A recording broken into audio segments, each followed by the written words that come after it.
Okay, All right, so I'll make a motion to come back into regular session at 10:09 a.m. Second.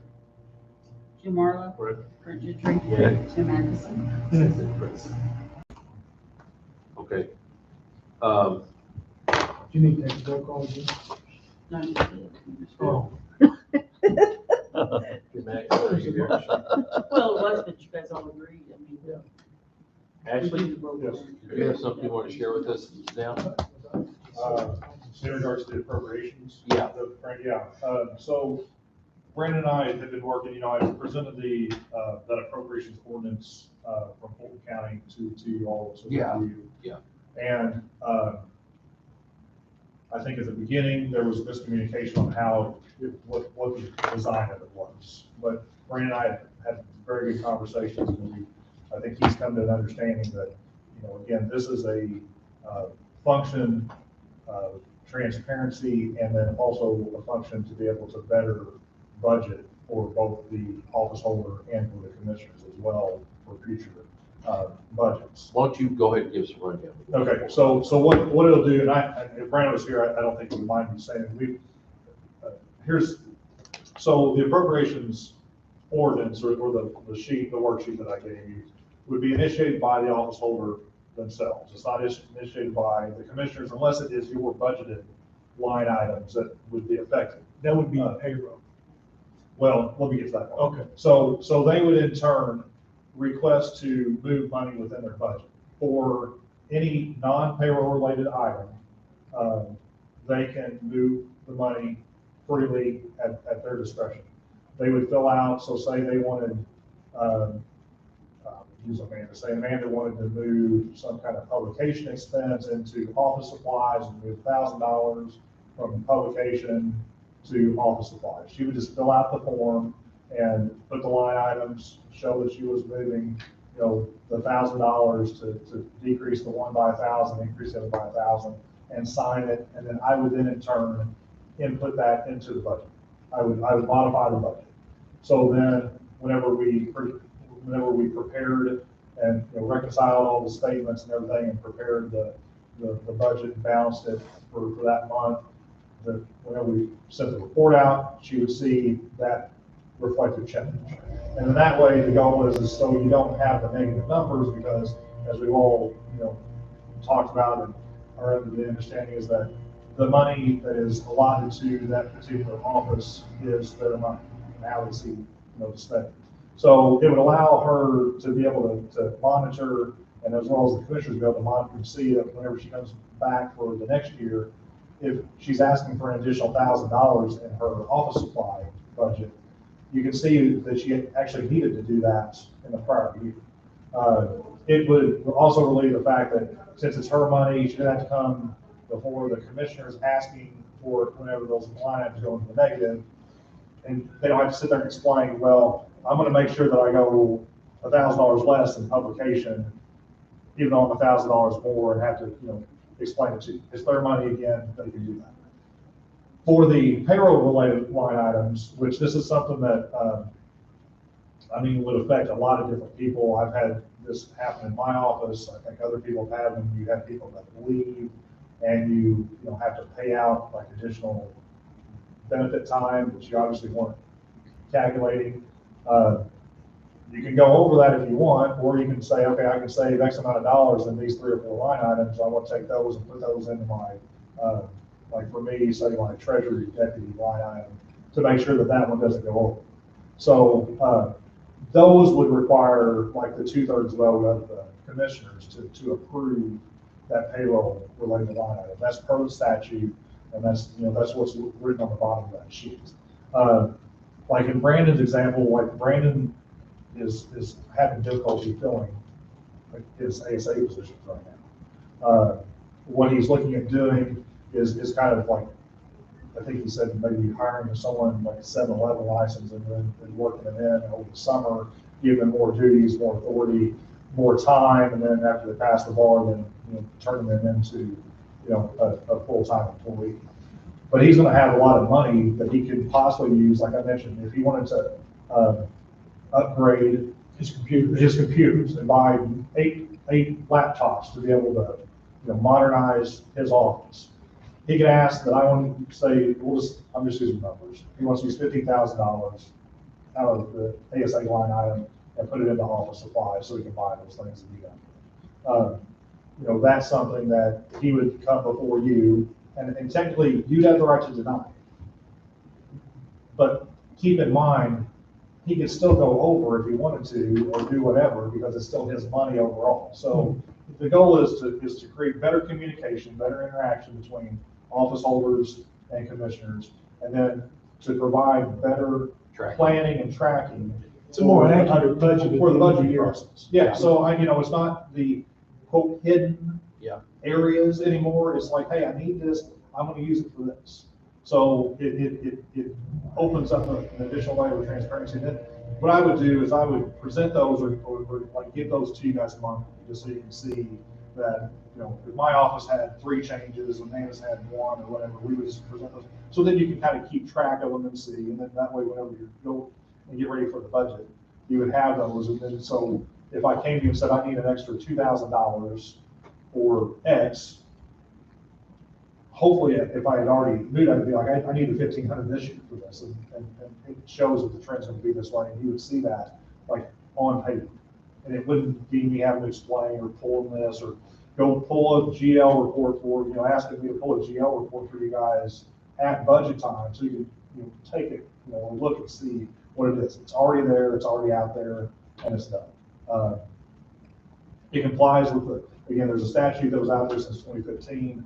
Other counties are doing this, whether it be a commission form of government or a township form. Again, it's only as good as the people that use it. So you're still gonna have people that will say, I'm not gonna fill it out because it's my money, I'll do whatever I want with it. But keep in mind, if they fail to follow the process and procedure, they may have more difficulty in asking you for more money. Whereas an office that does comply and they do keep a running track of those changes, it's very evident, it's very easy to see, and it's very easy to explain. And it keeps you guys in the loop, and you have time to actually look at it and know and understand, instead of be given 2 days or 3 days sometimes to figure out, okay, yeah, we're gonna give you this because we're gonna take this away or whatever else, and it's, you're scrambling around trying to make the best informed decision. So then what do you need from us then? Well, I mean, it would be, I believe, I haven't got to that point yet, but basically what I would figure is that you would need to implement a policy. So you probably need to have some kind of either directive or some kind of ordinance or something, implementing this appropriations policy and referencing that statute and everything that you guys would approve at a meeting. And then after that, either meet with the office heads or disseminate it out with some kind of memo or something saying this is how it's going to be done. I'm sure I'm going to have to probably talk with each one of them, but Can we implement any of this before we develop a policy? The reason why is I see us having to amend the policy. If we make a policy now, we'll have to amend it to accommodate, I'm sure, changes that people don't want to make in it. What do you think about that? I mean, is that? Well, I guess I'm trying to, when you say, I mean, what part Oh, of the when we policy? implement a policy, we'll expect everybody to follow the policy. That's our policy. Right. I mean, I guess we could check with Brandon and see if, under a directive from the commission or, from the chair or something, that this is going to be implemented, and I can get it out to them and provide an example. Like a trial run. And see if that's an option. I mean, like I said, it's a statute, so I mean, it's valid. We could try it. I mean, I'm open for anything. I mean, again, the goal is to improve the tracking and the communication between all the departments. I'm fully on To be board able with to this. do it. And for me, I mean, it's easy. I mean, there's a modification. I can have the original budget amount and then what the new numbers are and everything and be able to put that in there. That's not a problem. The program is set up to be able to do that. But, we do have some coming up.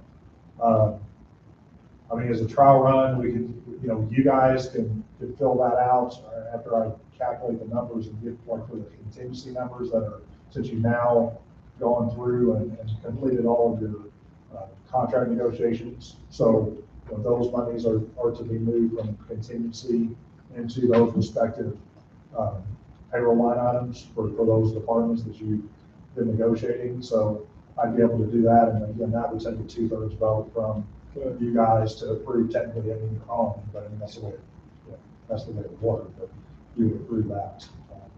So the policy will be drawn up by the state's attorney's office. I would believe so. Now, that's what you, okay. Yeah, I mean, I don't. And in most cases, as we do policies, Jim can attest, but we've done a bunch of stuff, most people don't pay attention to them, then what happens, just, they don't pay attention to them. Well, I mean, there's That's no the reason no why I had that teeth. question, Brett. I mean, there's no They're not teeth in gonna- it. I mean, it's still their money.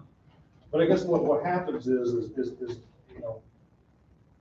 call it preferential treatment, call it what you want, but if you have 5 departments that are complying with this, and they fill out all the paperwork, and you got everything here, and they ask for whatever, all these increases, and you're like, you look at them, and it's like, yeah, sure, boom, boom, boom, yes, no, yes, we see that, fine, you're out the door in whatever, 30 minutes at a budget, hearing. And then the other, then you have 2 departments or 5 other departments that don't do this, and they're up here asking for all this stuff, and you start asking them for this documentation, or you want this GL report, or you want this to be able to be proven, and their process takes 2 weeks, then it'd be like, hey, if you guys would have filled this out, you could have been like Department A here, and been in and out here in half an hour. I think what you're saying though So- is it would, okay, number 1, speed up the process. Yeah. Number 2, if we find out that they're not complying, then why would we uphold any increase that they may want or whatever? If they're not gonna tell us why. Yeah. That's about the only teeth. I know what he's saying.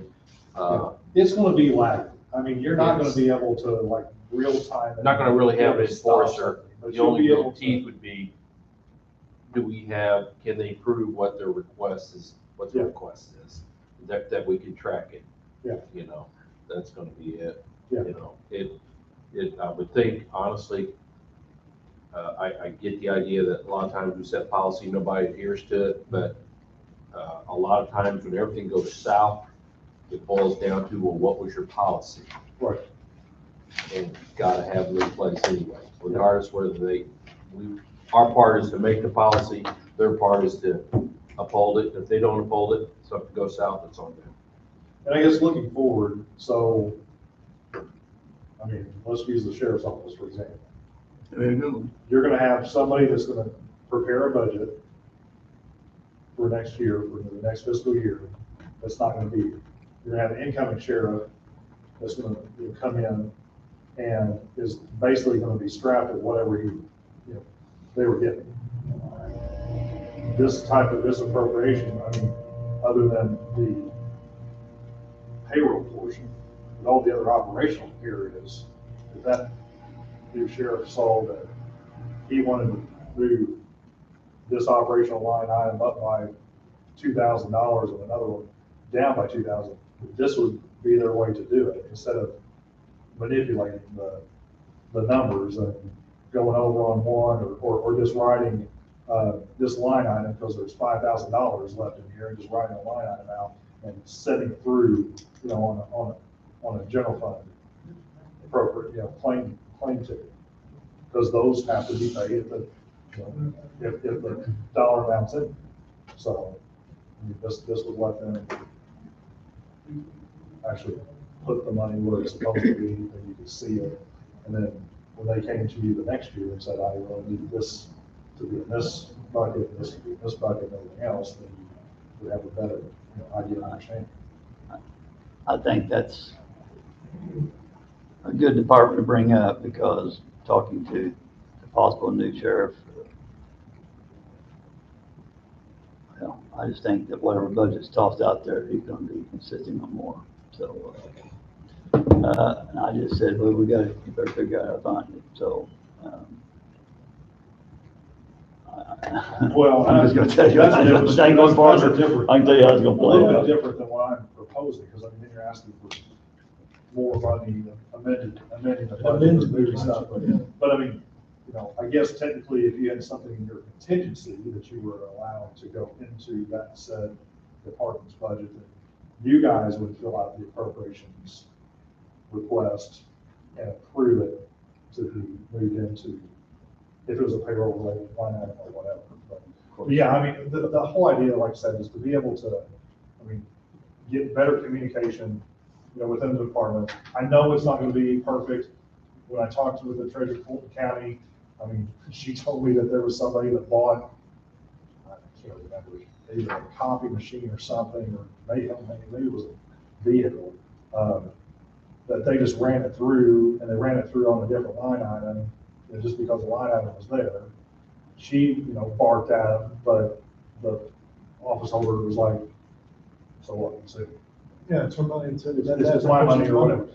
But again, she goes, well, but keep in mind, when you come and ask her, she goes, I'm gonna be presenting your GL for that line item. It shows that gigantic purchase and there that wasn't pertaining to that, that line item. So, it's not, you're just trying to provide the most information possible to make the best plan possible for the future. You're right, and like I told you in the very beginning, I'm on board with this, all the way from last year, I'm on board with this, so. So we can try it. I've got the form's already done, because it's pretty self-explanatory.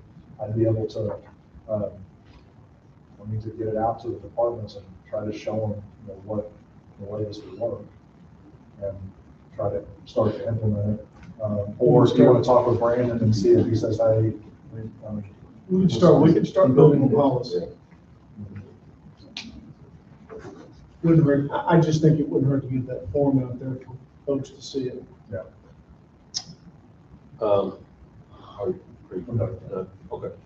Speaking of policy, I think, I talked a little bit with Amanda, and I know, we had talked briefly at another meeting, and I just kind of want to stay on the topic of policy, about the HR. I think, some of the issues that we've had, compensated absences, I know it's still a little bit of a problem, so, I'm going to check, I'm going to work with Amanda, I'm going to work with, Brandon, and bring it back to the board to discuss maybe what we can do to somewhat correct the changes. Once again, policy is what it is, but like when push comes to shove, and I know in dealing in past experiences, the insurance asks, what is your policy? Do you have a policy? So as long as we have one, whether other people abide by it or not, it's not our problem anymore. We've got a policy, so it's on them. And if it ever came to a lawsuit or something, I know they're going to ask, what is your policy? So, but anyway, without going into a lot of detail, because we're not really ready for it yet, but I'll bring a suggestion. If you guys want to work on suggestions, more than happy to listen to whatever you guys come up with on anything. So, but anyway, I just wanted to throw that out there before we dismiss. Anybody got anything else you want to say? Do we do them all with the EMA, I think so. letter, whatever? You gotta check by everything. Motion to adjourn. Second. Jim Marlowe. Yay. Rick Gentry. Yay. Tim Anderson. Proceed.